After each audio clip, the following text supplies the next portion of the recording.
ఇదివరకు పెట్రోలింగ్ అంటే రాత్రిపూట్ల పోలీసులు వెళ్ళి చూడటం, ఏది అన్ని ప్రాంతాలు తిరుగుతూ వెళ్ళటం, బీట్ కానిస్టేబుల్ ఓ పక్కన కర్రబుచ్చుకుంటూ టగటక కొట్టుకుంటూ తిరగటం, ఈ సైరన్లతో పోలీసులు తిరుగుతూ ఉండడం. ఒకవేళ ఎవరన్నా నిజమైన నేరస్తులేని పారిపోతారు. నేరాలతో సంబంధం లేనటువంటి వాళ్ళు మా కూడా భయపడేటటువంటి పరిస్థితి ఉంది. ఇప్పుడు ఈ పెట్రోలింగ్, సైబర్ పెట్రోలింగ్ ప్రారంభించారు తెలంగాణ పోలీసులు. ఏదైతే హైదరాబాద్కి చెందిన యువకుడు ఇంజనీరింగ్ పూర్తి చేశాడు, ఉద్యోగ ప్రయత్నాలు చేస్తుంటే సోషల్ మీడియాలో ఫాలోవర్లు పెంచుకోవడానికి అడ్డదారులు దొక్కాడు. అద్దెకి బాయ్ ఫ్రెండ్, లైంగిక సేవలు అంటూ వీడియోలు చేశాడు. కొద్ది రోజుల్లోనే వ్యూస్, లైకులు విపరీతంగా వచ్చినాయి.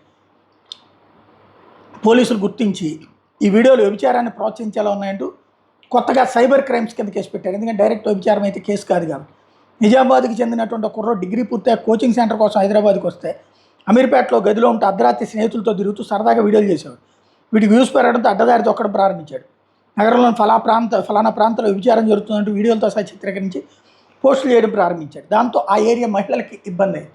ఇప్పుడు అతని మీదనే కేసు పెట్టుకొచ్చారు. ఇట్లాంటి సైబర్ వాటి మీద ఇప్పుడు పెట్రోలింగ్ చేస్తున్నాం, మేము సైబర్ ఇవన్నీ చెక్ చేస్తున్నాం, తప్పులు చేసేటటువంటి వాళ్ళని వదిలిపెట్టమని పోలీసులు చెప్తున్నారు.